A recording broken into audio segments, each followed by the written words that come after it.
tinggal nanti dosen klik. Kalau kemarin kan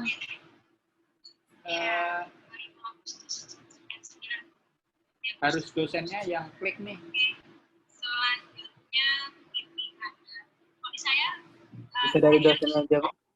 Soalnya kalau dari mahasiswa kemarin itu, Pak, agak gangguan dari portalnya, Pak.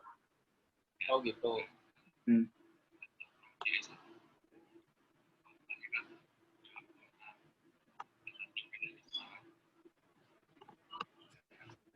Oke, kita pertama itu Fadil nanti bisa minta tolong printkan itu ya, bukti Zoom kirim ke saya untuk saya upload di mana? Di portal. Baik, Pak.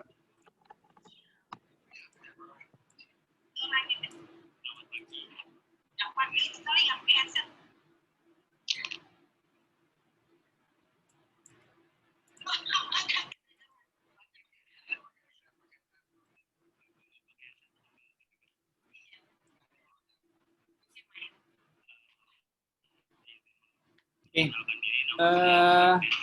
udah ya, bisa record. Saya lanjutkan kembali. Itu tadi kekayaan negara dan kekayaan negara tidak dipisahkan. Jadi segala sesuatu yang tercatat itu ada kekayaan negara. Cuma yang tercatat itu kita kenal familiar dengan barang milik negara dan persediaan. Yang tidak tercatat itu kekayaan negara juga, misalkan saja potensi sumber daya alam. Nah, itu dianggap sebagai kekayaan negara yang dikuasai. Nah, dari slide ini ada pertanyaan. Jadi, secara gambaran terkait dengan struktur keuangan negara adalah seperti ini. Jadi Menteri Keuangan Negara selaku fiskal, selain dari sisi fiskal itu ada moneter yang tugasnya dilakukan oleh Bank Indonesia. Sekarang ada OJK juga. Nah, dari sisi fiskal, pengelolaannya APBN.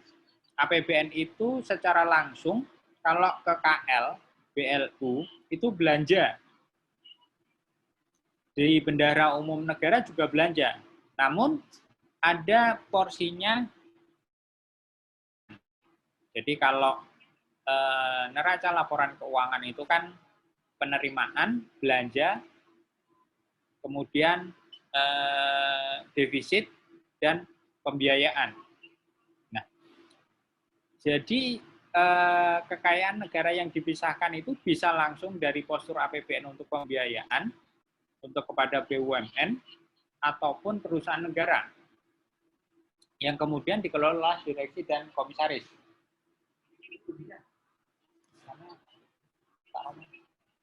Kemudian dari sisi APBN itu oleh pengguna anggaran. Nah, pelaksanaannya bisa satker tergantung. Kalau untuk BLU, ya pimpinan BLU. Bendahara umum negara juga bisa mengelola.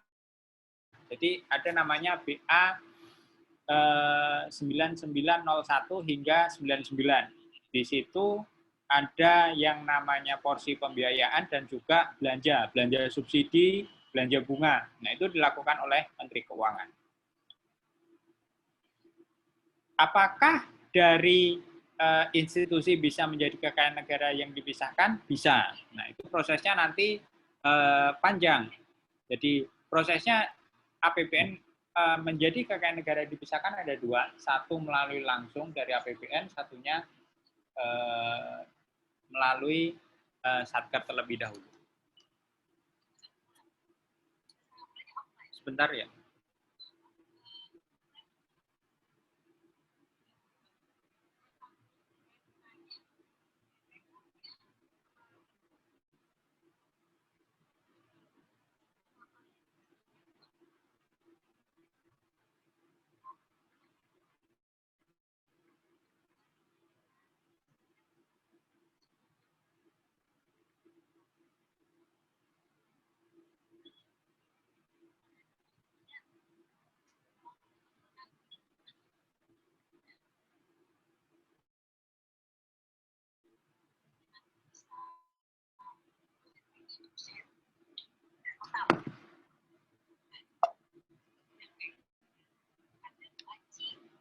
Nah, ini konsep yang saya yakin kalian sudah hafal, sudah kalian pelajari, Undang-Undang 17, Undang-Undang 19 di Undang-Undang 1 tahun 2004.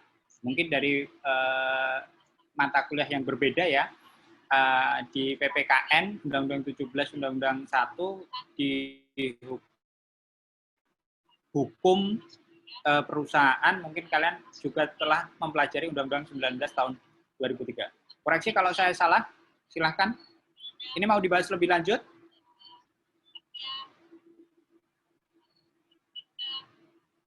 Ya ada. Nah, ini yang tadi saya bicarakan di depan terkait dengan pengelolaan kekayaan negara yang dipisahkan. Sebetulnya pemegang kekuasaan pengelolaan keuangan negara itu ada di Presiden. Namun, berdasarkan Undang-Undang 17 tahun 2003, itu dikuasakan kepada Menteri Keuangan.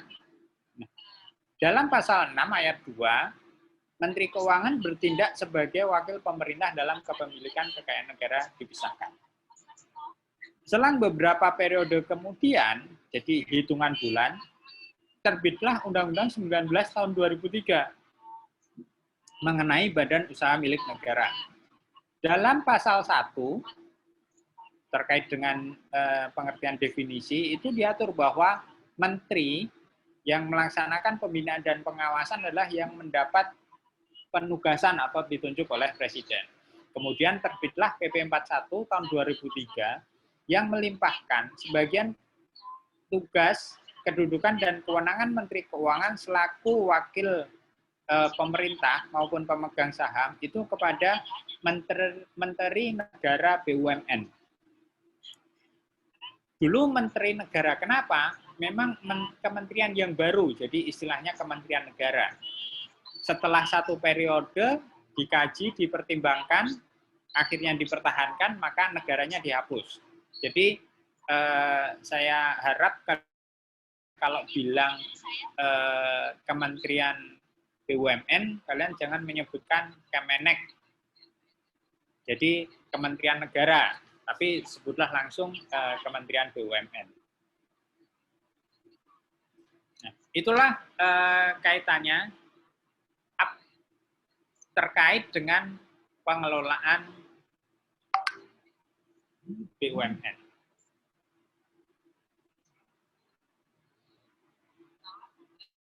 Nah, dalam perkembangannya sejak 2005 hingga sekarang, jadi ya lebih tepatnya 2007-2008 lah, di era Bu Sri Mulyani periode pertama sebagai Menteri Keuangan, itu ada beberapa badan usaha yang memang didirikan sebagai kepanjang tanganan pemerintah dalam pengelolaan keuangan negara. Ada SMI, BI, dan SMF. Nah, sebelum ke poin kiri yang poin kanan ini, tadi kan kewenangan yang sebagian. Apakah ada kewenangan yang tetap di Menteri Keuangan? Ada, yaitu penatausahaan, pengusulan, dan pendirian Persero Perum. Nah, ketiga hal inilah yang menjadi tugas Kementerian Keuangan saat ini. Sedangkan pembinaan dan pengawasan oleh BUMN itu sepenuhnya menjadi tanggung jawab Kementerian BUMN. Kecuali terhadap badan usaha yang didirikan sebagai kepanjangan tangan pemerintah dalam pengelolaan keuangan negara, yaitu SMI, PI, SMF. Nah, ini 2, 3, 4 itu adalah BUMN yang memang awalnya ini merupakan tugas dari Kementerian Keuangan. Nanti bagian belakang saya akan dibahas lebih lanjut. Sedangkan LPEI merupakan transformasi dari Bank Ekspor Indonesia yang kemudian berdasarkan agreement itu menjadi lembaga sui generis. Jadi kalau SMI, PI, SMF itu payung hukum besarnya adalah Undang-Undang BUMN, namun pendiriannya menggunakan peraturan pemerintah. Sedangkan LPEI ini adalah bukan badan usaha, tapi dia adalah lembaga secara khusus dengan undang-undang. Nah, maka pembubarannya juga dengan harus undang-undang. Jadi yang terakhir, Geodipa ini merupakan badan usaha yang dulunya mengelola aset ex-HCE PPL, Himpurna California Energy dan Patuha Power Limited, terkait dengan panas bumi, di mana kasus Indonesia kalah di arbitrase internasional dan ini diserahkan. Kemudian untuk mengcover pembayaran yang telah dilakukan itulah ini di-handle pengelolaannya di bawah Kementerian Keuangan. Nah, jadi ada berapa BUMN sampai dengan 2019 kemarin ada 4 BUMN, 1 lembaga. Nah, di 2020 kemarin ada namanya LPI, Lembaga Pembiayaan Indonesia. Nah, jadi ada satu lagi LPI, bukan LPEI ya, LPI, Lembaga Pembiayaan Indonesia atau INA.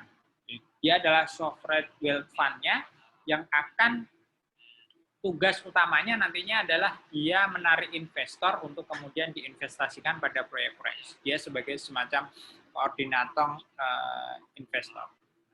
Nah, itu mungkin nanti sesi khusus dalam saya jadwalkan sih ada kuliah umum terkait dengan hal tersebut. Rencana ya, rencana. Ini udah lewat, nggak usah lah. Nah, ini tadi. Bagian yang kedua, sampai di sini ada pertanyaan?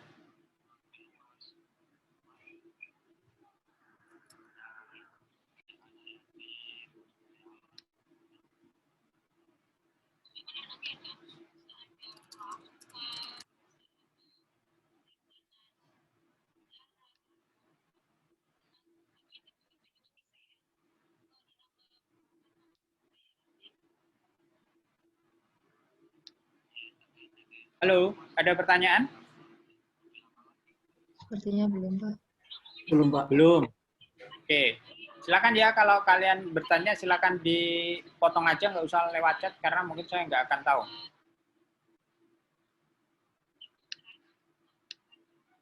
Ini slide-nya masih yang terlihat ya terkait objek KND. Nah, jadi apa saja sih dari objek kekayaan negara dipisahkan? Nah, sebelum kita masuk ke hal tersebut,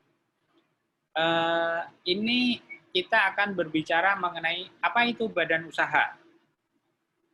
Organisasi kesatuan yuridis hukum, teknis, ekonomis yang bertujuan mencari laba atau keuntungan dengan menggunakan modal dan tenaga kerja. Nah, ini perbedaannya, satu badan usaha bukan badan hukum, dan satunya badan usaha badan hukum, BUBBH dan BUBH. Bagaimana perbedaan antara subjek dan permodalannya, prosedur dan harta kekayaannya. Kalau yang bukan badan hukum,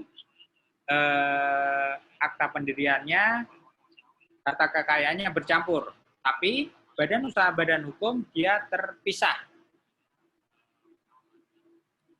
Nah, badan usaha bukan badan hukum ini ada 4. Kalian sudah familiar ya. Usaha perseorangan, firma, perdata, dan komanditer. Nah, kalau yang badan usaha badan hukum, ini adalah 4 secara garis besar, yang saya pahami adalah 4, yaitu koperasi, yayasan, PT, dan BUMN. Kenapa dibedakan PT dan BUMN, atau BUMD dan BUMDes? Karena ada frasenya ND, daerah atau desa itu biasanya memiliki ciri khusus yang tidak dimiliki oleh PT. Misalkan, kalau pemerintah pusat maupun pemerintah daerah, pemerintah desa mau memberikan kerjasama dengan suatu BUMN, BUMD, BUMDes, itu bisa langsung memberikan penugasan. BUMN BUMD, BUMDes, tolong ini dikerjakan. Itu bisa langsung. Tapi kalau itu bukan BUMN, BUMD atau BUMDes, dia harus lelang. Jadi ada beberapa PT, 2 atau 3 untuk lelang, siapa yang kompetitif dia langsung. Nah, itulah yang membedakan kenapa ini menjadi bagian dari terpisah. Dulu BUMN itu ada 3, perusahaan jawatan, perusahaan umum, dan perusahaan perseroan. Seiring dengan Undang-Undang Keuangan Negara dan Undang-Undang BUMN itu dibedakan menjadi 2, hanya perusahaan umum dan perusahaan perseroan. Nah, ketiga bentuk perusahaan ini adalah perusahaan negara. Kenapa? Semua perusahaan dalam bentuk apapun yang modalnya atau seluruhnya merupakan kekayaan negara Republik Indonesia, dia adalah perusahaan negara. Jadi ada saham 1 lembar, ada saham 1%, ada saham 51% atau seluruh 100% atau bahkan modalnya tidak terbagi atas saham, dia adalah perusahaan negara. Namun, perusahaan jawatan, perusahaan umum, dan perusahaan perseroan memiliki karakteristik yang berbeda. Nah, ini karakteristik dari perusahaan jawatan. Ini sebagai pengetahuan bagi kalian, apa sih perjan? Dulu, saya masih ada perjan kereta api. Ingat saya cuma itu. Perjan yang lain saya nggak ingat. Dia public service, kedudukannya dari departemen, maka hubungannya hukum publik. Ya, kalian cari tahu ya, hukum publik, hukum privat seperti apa. Dipimpin oleh kepala, bukan direktur, mendapat fasilitas negara, pegawainya pegawai negeri, pengawasan oleh instansi pemerintah.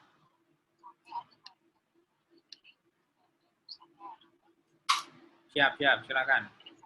Nah, saat ini perusahaan jawatan itu bertransformasi menjadi BLU yang melakukan public service. Jadi dulu yang dianggap ini sebagai badan usaha atau perusahaan negara, sekarang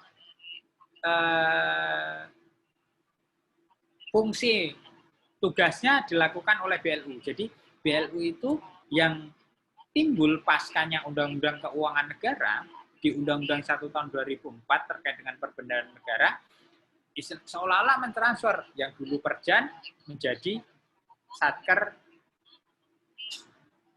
Badan Layanan Umum. Nah, sedangkan berbicara konteksnya BUMN, jadi kita saat ini lebih familiar menggunakan Undang-Undang 19 dibandingkan Undang-Undang 17 ya. Kita tidak berbicara perusahaan negara, tapi kita berbicaranya BUMN. Badan yang atau sebagian besar modalnya dimiliki oleh negara melalui penyertaan secara langsung yang berasal dari kekayaan negara yang dipisahkan. Nah, kalau pelajaran hukum, satu definisi ini bisa dipelajari satu pertemuan. Tapi karena ini bukan pelajaran hukum, saya akan secara general saja ya. Jadi badan usaha tadi seperti apa?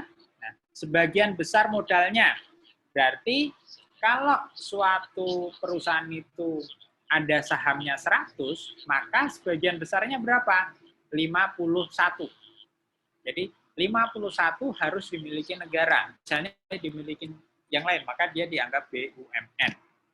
Nah, penyertaan secara langsung, jadi langsung dari negara ke BUMN, bukan melalui perantara. Jadi anak perusahaan, anak BUMN itu bukan BUMN, meskipun kepemilikannya 99%. Sedangkan kekayaan negara dipisahkan, yaitu dipisahkan dari kekayaan negara menjadi kekayaan BUMN. Mekanisme tata kelolanya tidak lagi mengikuti mekanisme APBN, namun berdasarkan tata kelola perusahaan yang baik, good corporate governance. Nah, bagaimana sumber kekayaan badan usaha? Yang sumber penyertaan modalnya itu ada 3 sumber, APBN, kapitalisasi cadangan, dan sumber lainnya. Nah, yang paling sering dibahas adalah APBN. Ini berdasarkan PP 72 ya, karena PP 44 2005 sudah diperbaiki, jadi kita menggunakan PP 72 tahun 2016. Asas hukumnya saya kurang tahu. Lex spesialis apa gitu. Jadi peraturan yang baru menggantikan peraturan yang lama. Nah, jadi ada pertama barang milik negara, dana segar, saham milik negara, piutang negara, aset negara lainnya. Barang milik negara kalian sudah belajar apa itu barang milik negara. Ya, kalau kalian ini kalian manajemen aset atau kebendaraan? Manajemen aset, Pak. Manajemen aset, Pak. Oh, manajemen aset pasti udah tahu lah apa itu barang milik negara. Nggak akan saya singgung lagi. Kemudian dana segar ya, dia memang porsinya dari pembiayaan yang langsung nanti dijadikan kekayaan negara. Saham milik negara ini yang sedang rame kita bahas. Kalian bisa tahu bagaimana pemerintah akan berencana membentuk holding. Nah, piutang negara ini biasanya konversi debt to swap. Nah, saya tekankan di sini, semua piutang negara dapat dikonversi. Secara umum pokoknya saja. Nah, kecuali piutang pajak. Piutang pajak itu harus dibayar, nggak boleh dikonversi. Nah, aset negara lainnya ya, yang tidak termasuk BMN, APBN, saham milik negara, dan piutang itu dianggap aset negara. Kapitalisasi cadangan dari sisi ekuitas. Kalian sudah belajar financial accounting, kalian tahu porsinya sisi ekuitas. Nah, itu kalau RE, return earning, yang sudah melebihi 25%, maka dia dapat dijadikan tambahan modal. Sumber lainnya, ya kalau ada revaluasi atau perusahaan yang menerbitkan saham baru, agio saham, ya bisa dijadikan penyertaan. Nah, ini perbedaan dari bentuk BUMN, persero, dan perum. Ada yang saya highlight, perseroan terbatas. Kalau BUMN yang berbentuk persero itu adalah PT. Sejatinya dia adalah PT. Cuma yang membedakan, dia sahamnya dimiliki oleh negara. Kalau PT biasa, pemegang sahamnya harus 2 orang. Tapi kalau BUMN itu dikecualikan, boleh dimiliki satu pihak, yaitu negara saja. Makanya kalau persero 100% sahamnya negara, ya dia memang benar ada pengecualiannya. Tapi kalau PT itu harus 2 orang. Misalkan saja Fadil sama Hendro itu bisa mendirikan PT. Tapi kalau Fadil sendiri mau mendirikan PT, nggak bisa. Harus ada pihak kedua. Tujuannya apa? Perusahaan itu didirikan harus memperoleh keuntungan. Jadi dikejar keuntungan labanya itu. Nah, perbedaan dari perum, dia tidak terbagi atas saham. Jadi seluruh kekayaannya atau modalnya dimiliki oleh negara. Tujuannya kemanfaatan umum berupa penyediaan barang dan atau jasa bermutu tinggi dan sekaligus mengejar keuntungan. Jadi ada tujuan lain kenapa perum itu dibentuk. Bukan hanya mengejar keuntungan, tapi dia harus memberikan kemanfaatan umum. Nah, sebagai ilustrasi demikian. Kalau kita mendirikan suatu perusahaan, jasa transportasi misalkan saja kereta api, kalau itu PT, maka keuntungannya kita bisa targetkan 100 ya. Tapi begitu perum, karena tadi ada faktor kemanfaatan umum biar semua orang bisa naik, maka akan ada penyesuaian tarif. Tarifnya nggak terlalu tinggi. Sehingga labanya itu keuntungannya bukan 100, bisa 50%. Kenapa hanya 50 bukan 50%? Karena sisanya tadi adalah untuk subsidi. Tarifnya, kosnya seharusnya 50, ternyata diberikan subsidi agar tarifnya lebih murah. agar semua orang bisa naik. Kira-kira demikian. Nah, ini karakteristik persero yang tadi. Organ perseronya itu sama, RUPS, Dewan Komisaris, Dewan Direksi. Cuma bahasanya bisa berbeda-beda ya. Yang satu adalah komisaris, direksi. Ada yang menyebut BOC, BOD. Nah, itu hanya bahasa penamaan, tapi secara umum ini RUPS, komisaris, direksi. Fungsi, kedudukan, dan tanggung jawabnya sama seperti organ dalam PT. Nah, berkaitan dengan RUPS, maka melekat pada Menteri BUMN atau Menteri Keuangan yang menjadi pribadi sebagai wakil pemegang saham. Nah, sebenarnya RUPS di sini adalah representasi negara Republik Indonesia. Namun, dalam pelaksanaannya dilaksanakan oleh Menteri BUMN ataupun Menteri Keuangan sesuai dengan BUMN-nya, bagiannya. Jadi seperti itu. Selanjutnya yang terkait dengan Perum, karakteristiknya tadi. Nah, Perum ini khusus diatur dalam Undang-Undang 19. Jadi ada beberapa pasal yang khusus mengatur mengenai Perum. Kalau persero tadi didirikan dengan peraturan pemerintah, namun sahnya setelah disahkan dengan Kementerian Hukum dan HAM, ada anggaran dasarnya. Tapi kalau Perum, begitu PP terbit, ya itulah anggaran dasar dari suatu Perum. Contoh Perum Peruri atau Perum Bulog, ya anggaran dasarnya bukan anggaran dasar yang disahkan oleh Kementerian Hukum dan HAM, tapi anggaran dasar yang disahkan oleh peraturan pemerintah. Jadi status badan hukumnya bukan berdasarkan akta, tapi sejak pendirian Perum yang bersangkutan.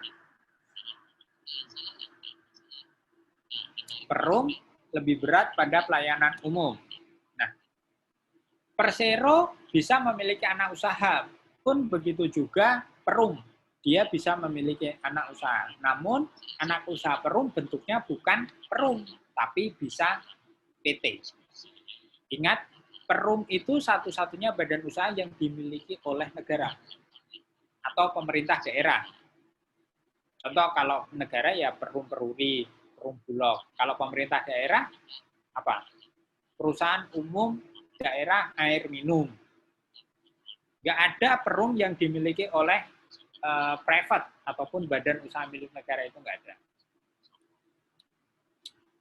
Jadi organ Perum itu Menteri BUMN karena tidak ada badan usaha BUMN yang berbentuk Perum di bawah Menteri Keuangan, jadi Menteri BUMN.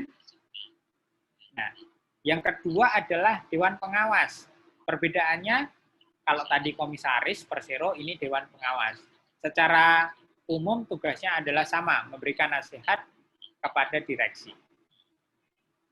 Nah, ini Perum di Indonesia, ini Perum yang dimiliki oleh negara, Peruri, Perum perusahaan film negara, Perum Bulog, Perum Damri, ini dimiliki berdua dengan pemerintah daerah DKI, PJT 1, PJT 2, Perum Perumnas, perusahaan umum perumahan, Perum Airnav, ini yang dulu pemisahan dari Angkasa Pura, yang mengelola lalu lintas di bandara, Perum LKBN Antara, dan Perum PBDE. Maaf, yang ini yang dimiliki dengan pemerintah daerah.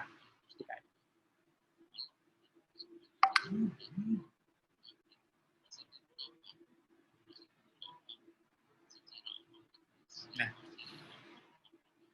perseroan terbatas lainnya. Jadi, selain BUMN berbentuk persero atau Perum, ada perseroan terbatas lainnya.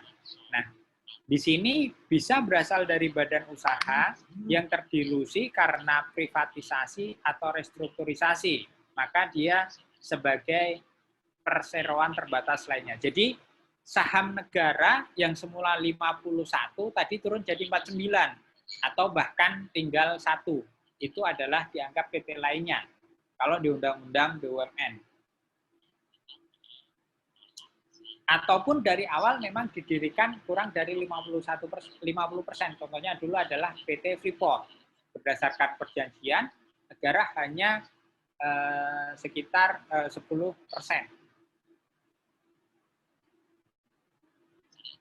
Bisa juga adalah kepemilikan berubah karena menjadi anggota holding BUMN, maka dia menjadi anak perusahaan BUMN holding. Namun negara masih memiliki satu lembar saham seri A, maka dia dianggap perseroan terbatas lainnya. BUMN X BUMN. Itu bagian yang pertama terkait dengan kekayaan negara dipisahkan. Yang kedua terkait dengan PTNBH, Perguruan Tinggi Negeri Berbadan Hukum. Sampai di sini ada pertanyaan terlebih dahulu?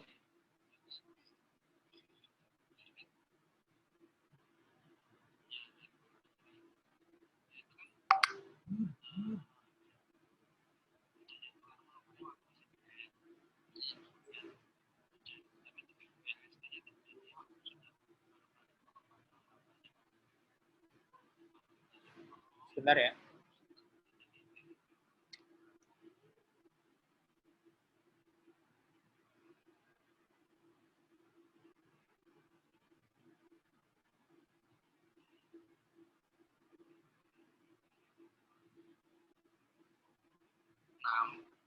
Itu di pasal 6 sudah seluruh kekayaan perlu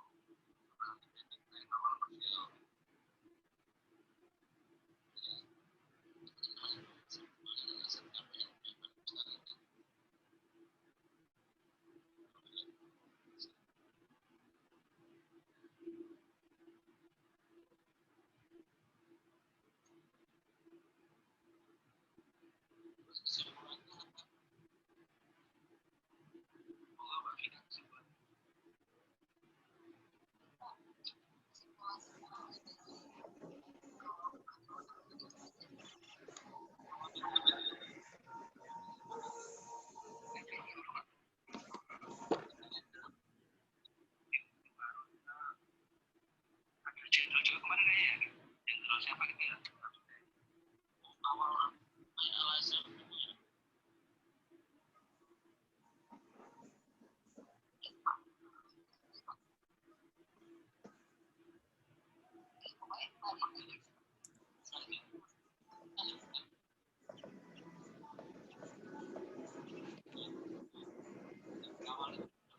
pemerintah kan, tim yang dibentuk kementerian kayaknya Pak, kementerian apa, BUMN namanya apa, kawal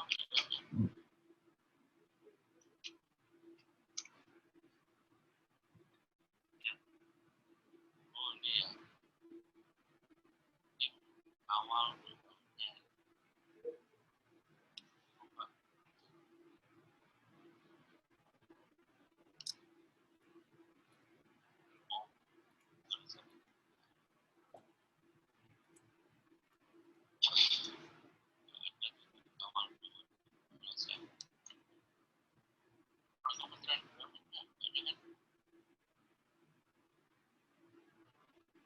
Kemarin ada yang sih, oh, di TikTok. ada Pak Romi juga kemarin. Ya Pak Romi masa tim itu Pak Romi karena pegang paling standar ya. Oh.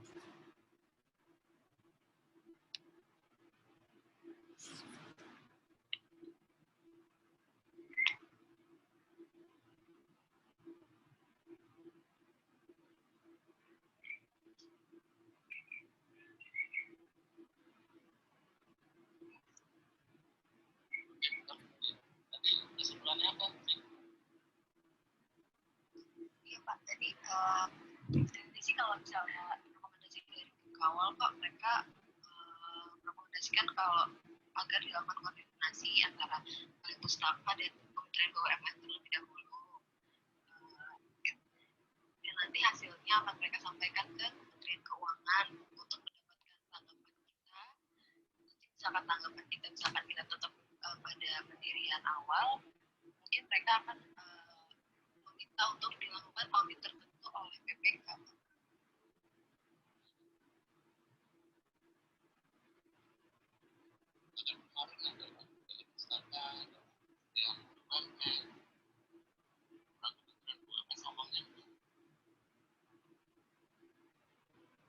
Kalau dari BUMN-nya, dari BUMN atau dari apa? Kementerian BUMN. Mereka sih dari BUMN.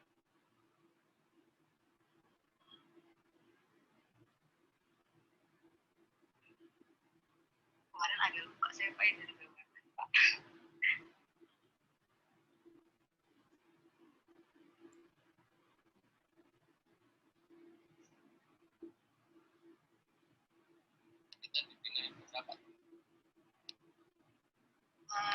Dimintain pendapat Pak terkait yang kalau nanyain sih Pak, kalau misalkan di PP sudah tercatat di neraca mereka ini, kalau misalnya nanti harus dilakukan koreksi itu, prosesnya bagaimana untuk koreksi neraca gitu sih Pak.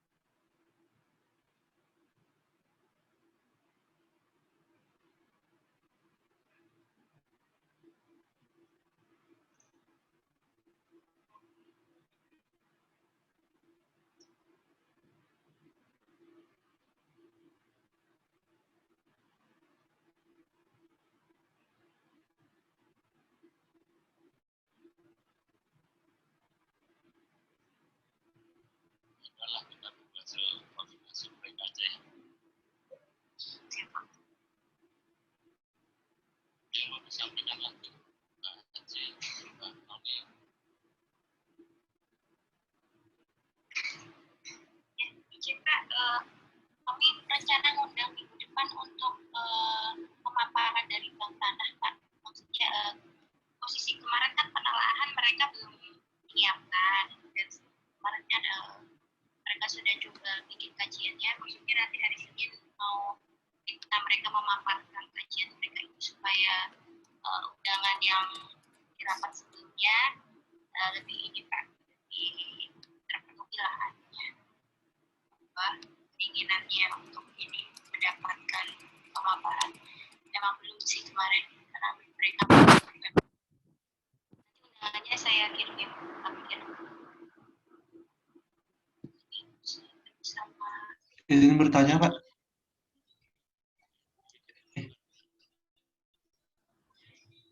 Silakan. Oh iya, tadi kan dijelasin ya Pak ya, untuk yang tata kelola Perum itu kan ada yang anak usaha. Jadi di sini bilang Perum itu dapat melakukan penyertaan modal ke dalam badan usaha lain. Nah, kalau Perum itu kan yang mengurusnya itu kan direksi. Kalau anak usaha yang apa? Sama ya. Jadi BA-nya Bang Tanah sudah disampaikan ke PJ lagi. Jadi direksinya itu sama. Jadi nanti kan anak usahanya itu akan berbentuk PT. Berbentuk PT, maka ya kedudukannya dia adalah entitas yang terpisah. Jadi kan kalau anak perusahaan itu entitas yang terpisah. Sama seperti kalian lah. Kalau kalian saat ini kan adalah satu keluarga nih dengan orang tua kalian. Ini siapa ya? Komang ya? Nah, begitu nanti Komang, berarti kan kakaknya masih satu tuh. Orang tua, ayah, ibu, Komang, adik. Begitu nanti menikah, Komang pasti akan bikin kakak sendiri nih. Nah, itu adalah kakak itu ibarat Perum dengan anaknya. Ini merupakan bagian dari keluarga yang nanti laporan keuangannya dikonsolidasi, namun entitasnya terpisah sendiri-sendiri. Nah, jadi kalau di Perum ada direksi, di anak perusahaan nanti ada direksi.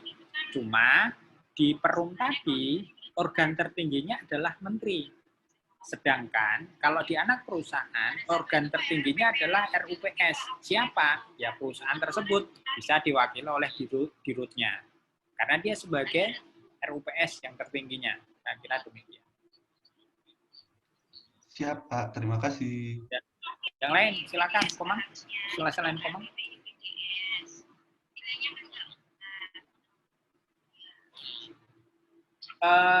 Saya sambil mengingatkan, seingat saya, ke depan minta tolong nanti di Fadil atau siapa direkap ya, siapa yang bertanya, memberikan pendapat dalam setiap pertemuan, itu satu.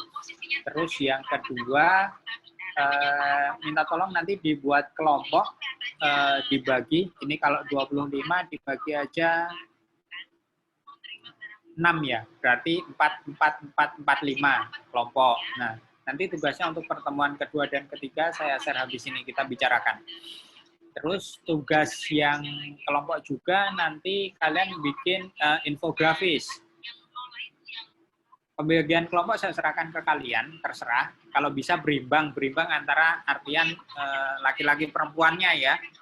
Jadi jangan perempuan mengumpul jadi satu, laki-laki mengumpul jadi satu. Kalau terpaksanya harus laki-laki sih nggak apa-apa, tapi kalau bisa perempuan jadi satu, karena siapa tahu yang perempuan bisa mengingatkan terkait dengan tugas-tugasnya seperti itu. Bagi 6, silahkan nanti daftarnya disampaikan ke saya. Terus terkait dengan tugas yang semesteran, infografis ya. Kemarin sih selain untuk nilai, ya sebisa mungkin kita akan coba lombakan antar masing-masing kelas nih. Antar masing-masing kelas. Jadi kelas 41 hingga 46. Nah, nanti yang terbaik coba kita kasih reward. Nah, selain nilai tadi, ya mungkin ada reward bentuk lain lah. Itu kemarin diskusi awal. Jadi usahakan yang terbaik. Infografisnya terkait dengan kekayaan negara dipisahkan, minimal kalian bikin 2. Satu terkait dengan ketentuan yang KND, yang satunya lagi terkait dengan suatu kegiatan badan usaha milik negara.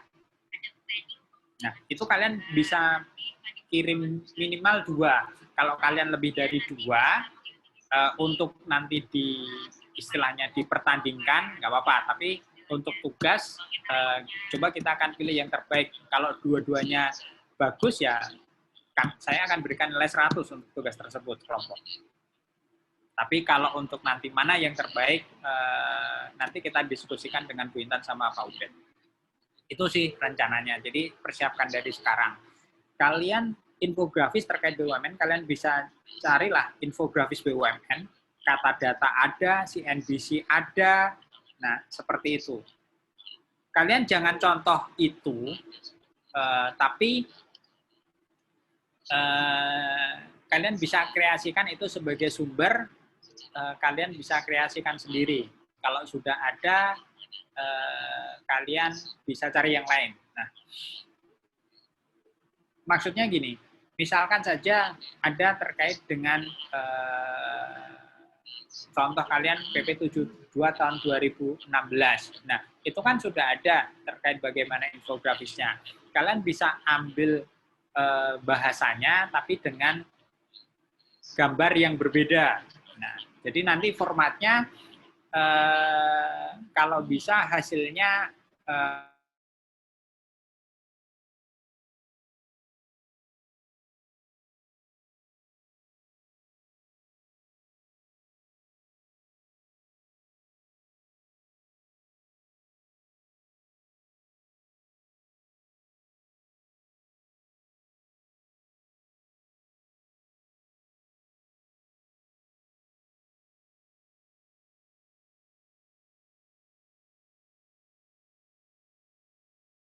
infografis tersebut nanti minta tolong disertakan satu narasi. Kalau infografisnya 1A4, narasinya jangan lebih dari 1A4 ya, 1 paragraf aja lah terkait dengan hal tersebut. Jadi bisa. Ya, kalau bisa ya informasi update lah terkait dengan Undang-Undang Cipta Kerja yang mengatur badan usaha akan berdampak seperti apa. PP turunannya dari Undang-Undang Cipta Kerja itu juga bisa, yang ngatur badan usaha milik negara, seperti itu. Nah, Yang selanjutnya, kalau bisa jangan sama antara satu kelompok dengan kelompok yang lain. Jadi kalian koordinasikanlah. Ya, kalian bikin daftar sendiri, misalkan saja kelompoknya Komang, beda dengan kelompoknya Fadil. Kelompoknya Komang udah ngambil A, ya kelompoknya Fadil jangan ngambil yang A, kalau bisa yang B. Nah, kalau dengan kelas lain sama, ya akan sulit kita membicarakan. Tapi kalau dengan satu kelas kalian, sebisa mungkin berbeda. Itu sementara terkait dengan tugasnya. Ada yang ingin dikonfirmasi terlebih dahulu?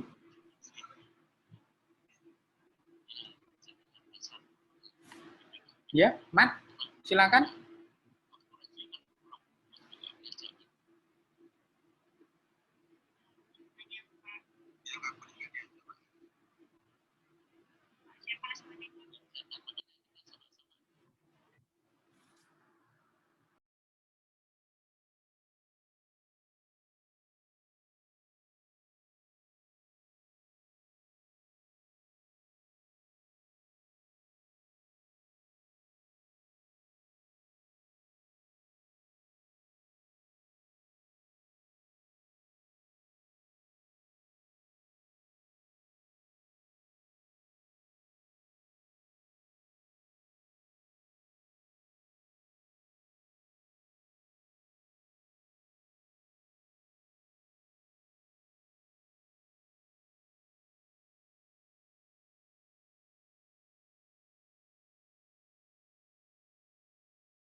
Pak, mohon izin bertanya.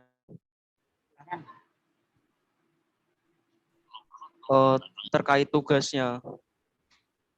Tugas itu deadline-nya kapan ya, Pak?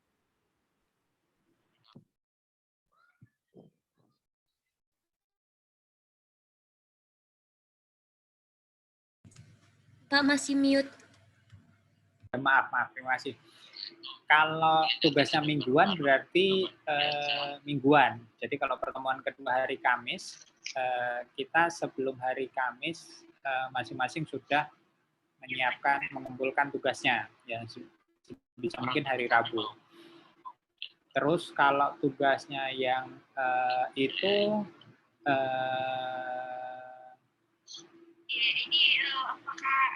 paling lambat setelah ujian tengah semester. Jadi misalkan kan kalian ujian 2 minggu gitu ya, selambat-lambatnya hari minggu pertama perkuliahan. Jadi sebelum hari, misalkan saja ini adalah perkuliahan setelah UTS, ya sebelum hari Senin kalian sudah harus submit. Itu kira-kira. Pak, terima kasih. Ya, terima kasih diingatkan ya. Nanti tugas setelah UTS kita diskusikan kembali seperti apa. pendapat yang Oke, berbeda. Saya ada yang lain? Kalau nggak ada, saya lanjutkan kembali. Ini tinggal sedikit. jelasin tidak.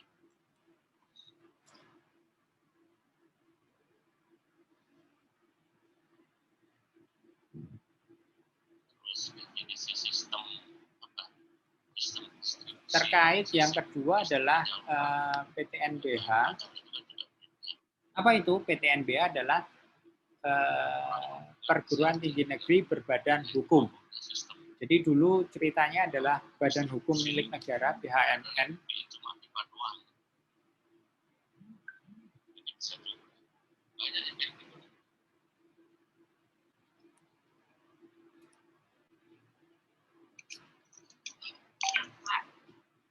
kayak gitu. Agak nyesel aja dimasukin proxy.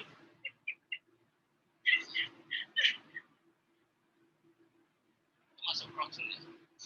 Iya, Pak. Orang udah sebut optimis, aduh bisa lancar RPP-nya, maksudnya nanti nilainya nggak seberapa. Parah. Yalah. Apalagi nanti dokumen itu ditangkap sama orang setnek, orang bokap. Semakin susah lagi. Pak, satu lagi nih Pak, ternyata Pak ada yang muncul Pak dari yang kemarin masalah permintaan keputusan persetujuan pemegang saham terkait GDP itu Pak yang kerjasama dengan Bank. Sebenarnya dana hibah itu tuh malah dari PLN kita kan sebenarnya menghindari ya supaya nggak usah pada KPS ya Pak. Tapi dari PLN-nya malah ya dia kan bisa ini ya. Kayaknya arahnya dia lebih condong supaya ada KPS kan berdasar KPS enggak. Nah iya makanya ini saya bacakan ya Pak. Selamat pagi Pak Hendro, berdasarkan hasil diskusi usulan sementara kami adalah mengkaji proyek Bionika yang menyatakan dokumen yang ditandatangani sudah sebesar 55 juta USD sehingga batas kewenangan direksi GDP mengajukan dokumen yang lagi ada nilai sebesar 55 juta USD adalah nilai yang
Maaf Pak, masih di mute.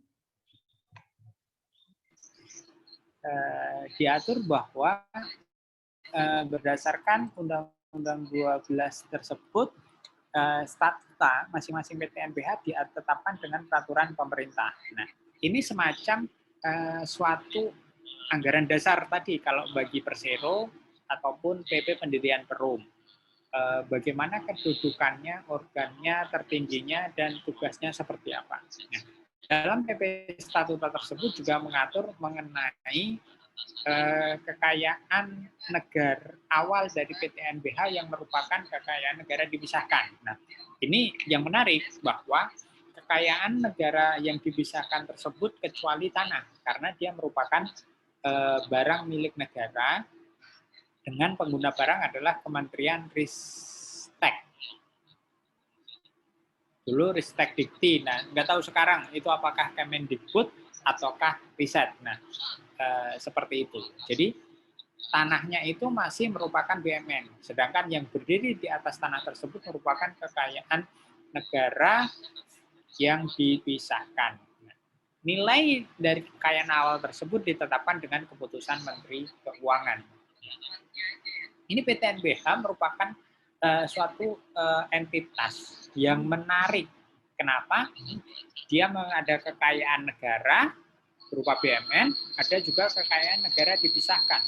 Secara pengelolaannya, dia tunduk pada rezimnya APBN, ada satker dan sebagainya, pertanggungjawabannya melalui APBN juga. Kenapa? Karena PTNBH ini juga menerima dana dari APBN setiap tahunnya. Nah, sumber dari PTNBH kan dari APBN, dari hibah, ataupun dari mahasiswa.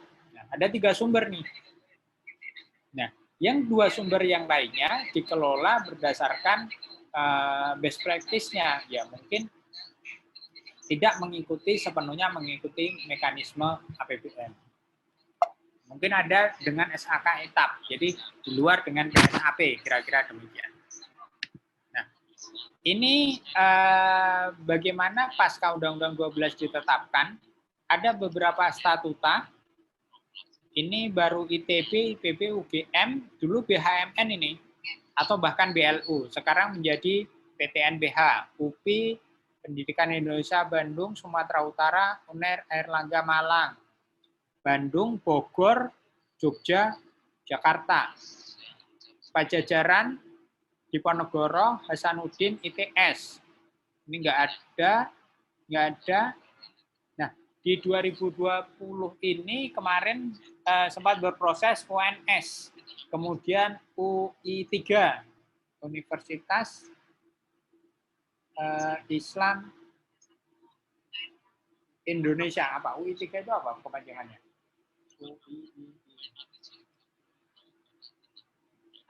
Universitas Islam Internasional Indonesia. Jadi bukan UII ya. Jadi sekarang ada UI, ada UII, dan UI3. Nah, kita nyebutnya bukan UII, karena takut salah, UI3. Ini Universitas Islam Internasional Indonesia.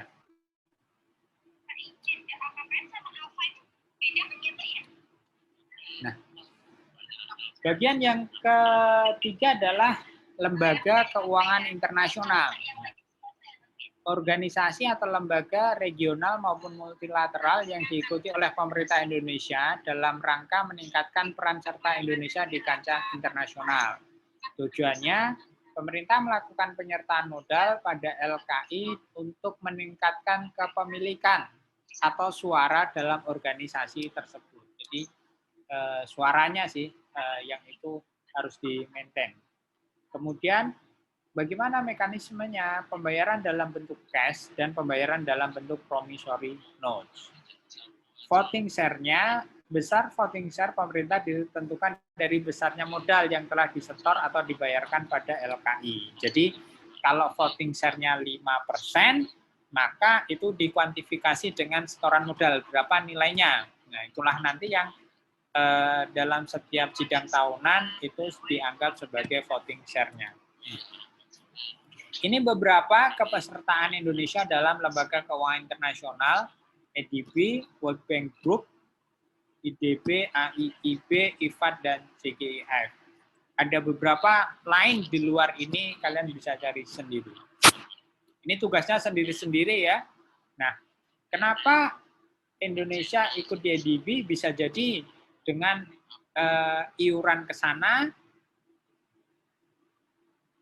maka negara Indonesia bisa memperoleh bantuan hibah untuk sektor tertentu. Misalkan sekarang kemarin Indonesia dapat grant dari World Bank untuk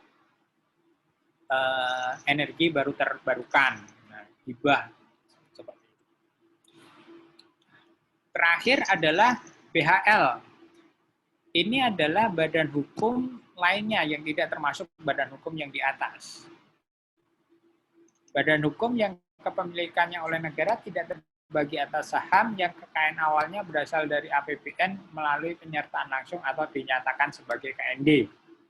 Biasanya dibentuk dengan undang-undang tersendiri selain dari undang-undang BUMN maupun undang-undang PT. Modalnya APBN melalui penyertaan langsung atau pengalihan aset suatu entitas. Biasanya ada amanat undang-undang, erat kaitannya dengan pelaksanaan tugas negara. Nah, ini contoh BHL. Dari Bank Indonesia, LPS, Lembaga Penjamin Simpanan, LPEI. Nah, ini undang-undang semua kan? Undang-undang 3 tahun 2004. LPS, Undang-undang 24 tahun 2024. Undang-undang 2 tahun 2009. Ada BPJSTK, transformasi dari PT dulu Jam Sostek yang dibentuk dengan PP, sekarang menjadi undang-undang. Ini juga transformasi Askes. Kemudian ada LPI satu lagi yang dibentuk dengan Undang-Undang 20 tahun Undang-Undang 11 tahun 2020. Nah, ini tugasnya mengembangkan infografis perkembangan perjalanan sebuah BUMN tadi.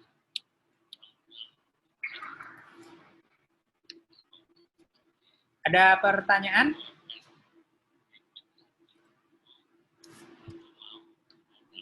Izin bertanya, Pak. Ya, Mada. Iya. Dera, Pak.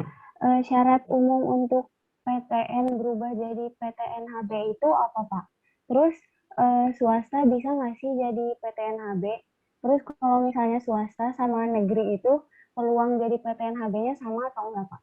Nah, makasih, Pak. PTN apa? PTNBH toh? Oh iya, Pak, salah, PTNBH maksudnya. Sebentar ya. Kenapa?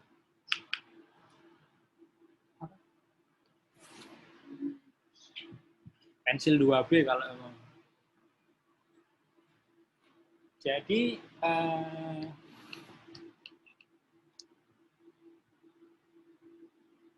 biasanya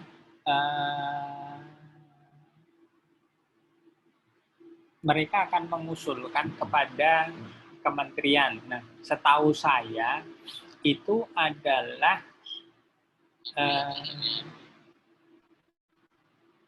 dulu adalahnya PTN ya, yang bisa menjadi PTNBH itu. Cuma atau juga dulu BLU. Tapi kalau PTS sepertinya belum bisa menjadi PTNBH. Jadi mau nggak mau sebenarnya PTN itu harus transformasi menjadi PTNBH. Atau yang dulu sempat menjadi Badan Layanan Umum itu diarahkan menjadi PTNBH. Nah, ketentuan syaratnya diatur dalam Undang-Undang Perguruan Tinggi tersebut.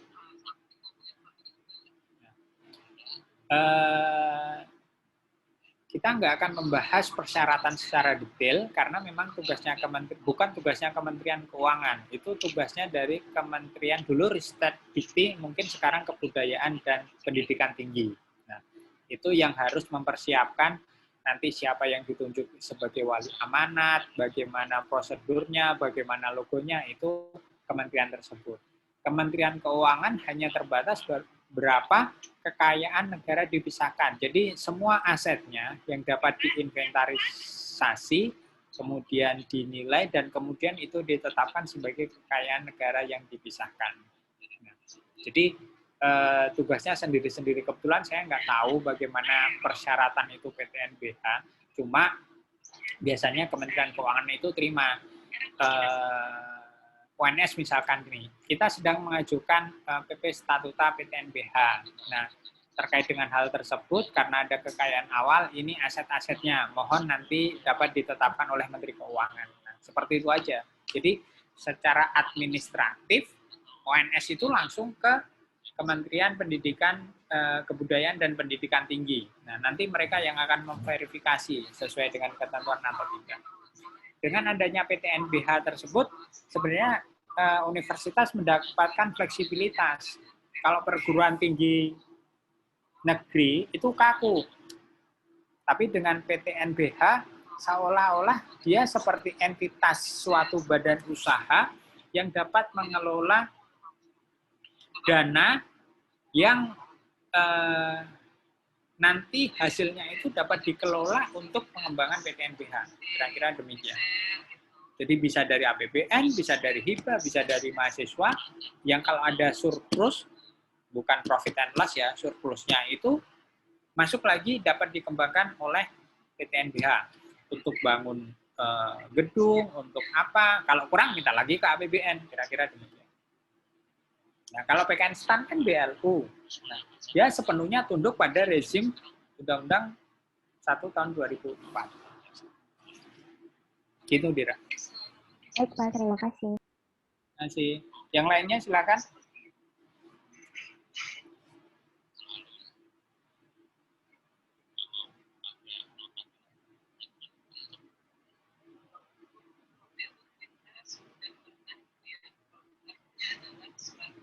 Izin bertanya, Pak.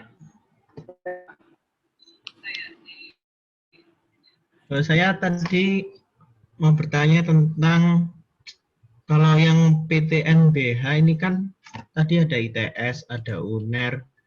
Nah, kalau PKN STAN termasuk BLU itu perbedaan yang menonjol dari PTNBH dan BLU apa ya, Pak? Kalau dari ditinjau dari kekayaan negara. Jadi kalau BLU itu dia kekayaan negara. Dia itu satu kerja di bawah pemerintah. Sumber dananya dari APBN. Rupiah murni. Meskipun dia bisa juga berasal dari pengelolaan BLU. Misalkan saja iuran masuk kalian dulu 300.000 tuh. Nah, itu sebagai penerimaan BLU masuk. Ya, Pak.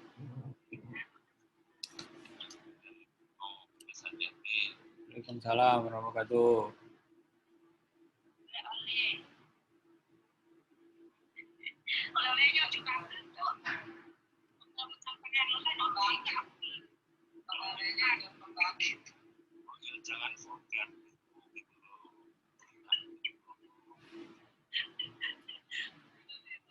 Bawain listrik aja, Pak, listrik.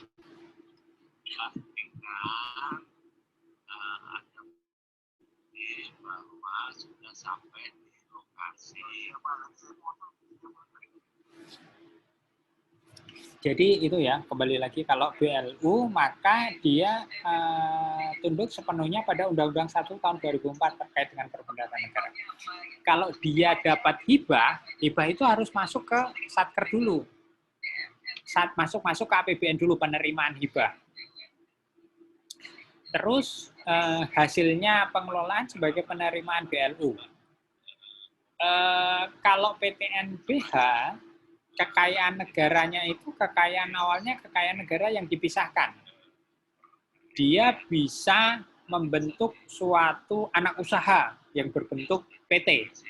Kalau kita tahu UI, UGM gitu kan ada anak-anak usaha ya yang berbentuk badan usaha. Kalau BLU nggak ada, PKN STAN nggak punya.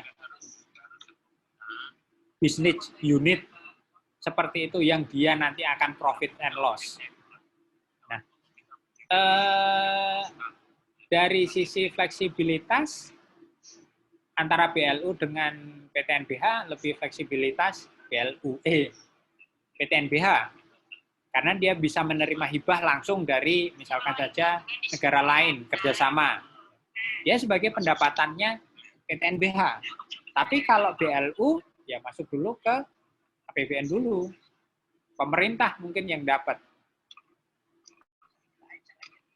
Baru dikelola. Dari sisi pegawai sama-sama sih, bisa PNS, bisa pegawai profesional.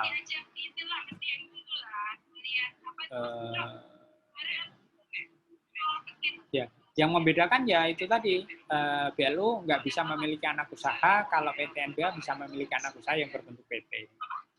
Dari sisi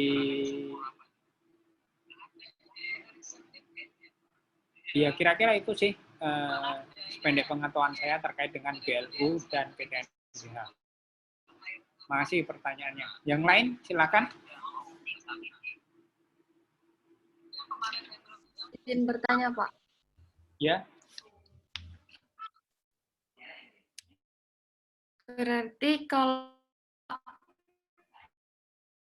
misal PTN itu beli asetnya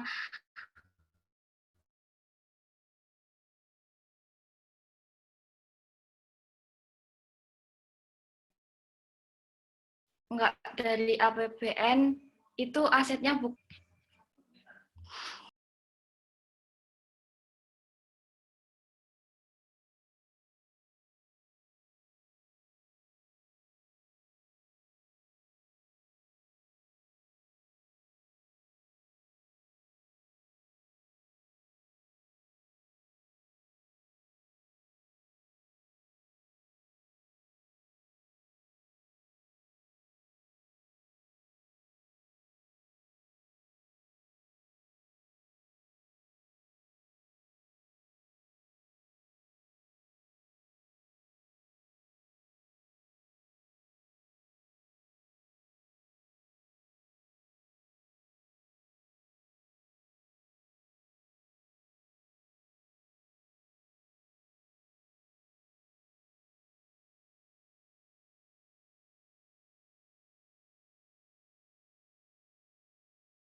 Iya, mohon maaf. Silakan. Siapa ini?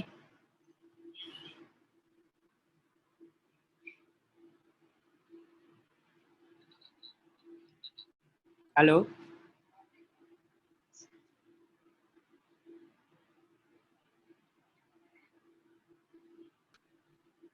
Siapa tadi yang mau bertanya? Salsabila, Putri?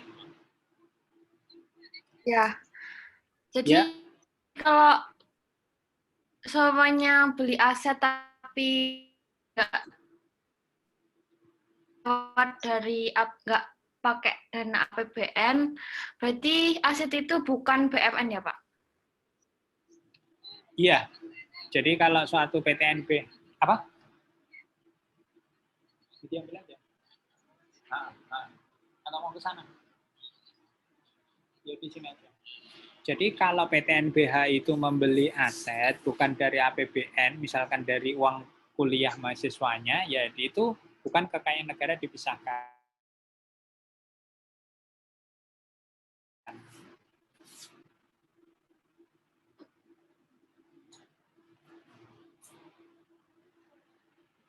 Iya. Gitu ya, Salsabila. Ya Pak, terima kasih Pak. Ya sih. Loh ini kok beda lagi. Geser-geser tadi Salsabila tadi di kamar, sekarang di luar. Ya Pak, sinyalnya.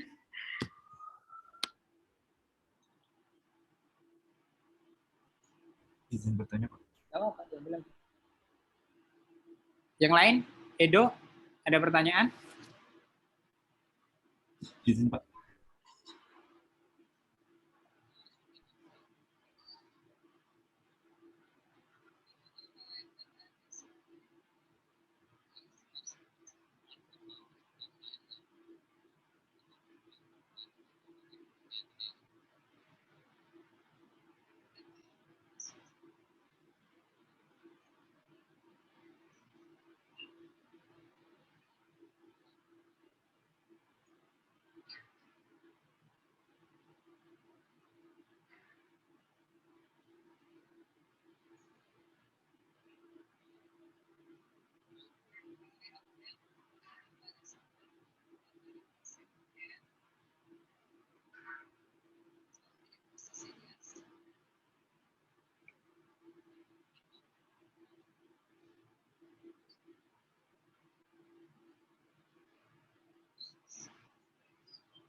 Oke.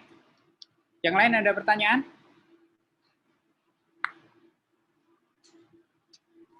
Izin bertanya, Pak.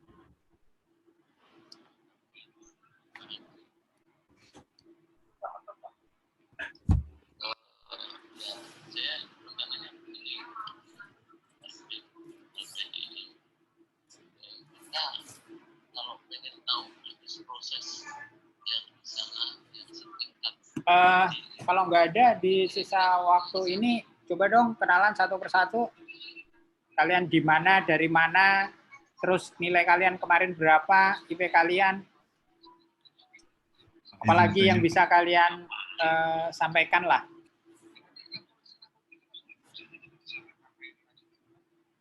Berharapnya apa, Pak? Nanti saya nilainya A ya Pak, gitu apa-apa.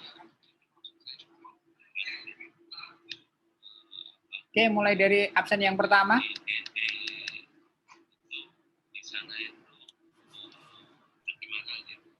Izin memperkenalkan diri. Nama saya Ardiani Barafif, Pak. Asal dari Surabaya. Surabaya. Kemarin IP berapa? IPK ya? IPK 3,8. Alhamdulillah. Udah, selanjutnya saya nggak apa. Izin Pak, perkenalkan, nama saya Chandra Maulana Putra, asal dari Tasikmalaya, Jawa Barat. IP berapa, Chandra? Kemarin agak turun sih Pak. Kemarin itu pas dihitung IP kan Pak? Total. Oh, total kemarin 3,5 mepet 6 Pak. Ya, semoga besok bisa naik. Clever? Iya Pak, izin perkenalkan, nama saya Clever Patrick Stinjak dari Medan. Kacamatanya dilepas dulu itu. Oh ya Pak.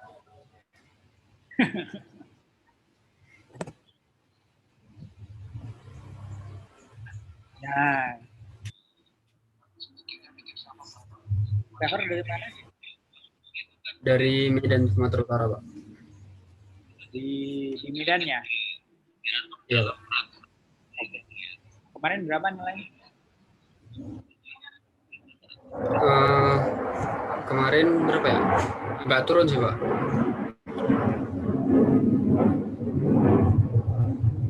Berapa? 3,5 gitu Pak. Oh gitu. Lanjut, Dira Silva Maulia. Izin memperkenalkan diri Pak. Nama saya Dira Silva Maulia, asalnya dari Sukabumi, Jawa Barat. Berapa kemarin gitu? Aduh, jelek Pak karena turun. Iya, nggak apa-apa. 3,4 sekian Pak. 3,4 sekian, oke. Terus, Diki Masruri Ramadan Sulistyo. Hadir Pak, saya asalnya Pasuruan Pak. Ya, Jawa Timur. Iya. IP berapa? Rahasia Pak. Rahasia. Maaf ya Pak. Nah, ini nanti semester, ini kan semester genap ya.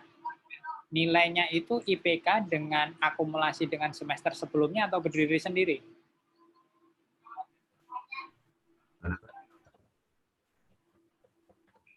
Untuk kelulusan itu kan minimal 2,75.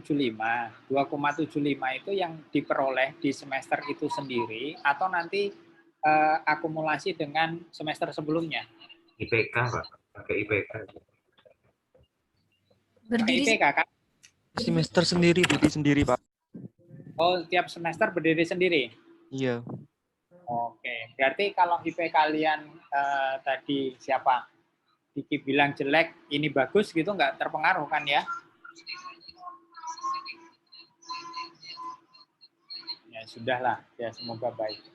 Lanjut. Edo Dwi Mahadiputra. Izin memperkenalkan diri Pak, nama saya Edo Dwi Mahadiputra, asalnya dari Pati, Jawa Tengah. IP berapa Edo? Jelek Pak. Rahasia. Ya kamu bilang lah Pak, saya IP-nya 3,3, tapi nanti berharap nilai saya A, jadi nilai IP-nya bisa 4 gitu. Kata itu adalah doa. Kalau kamu bilang jelek ya jangan salahkan saya nanti. Oke. Efraim Wale Sasi.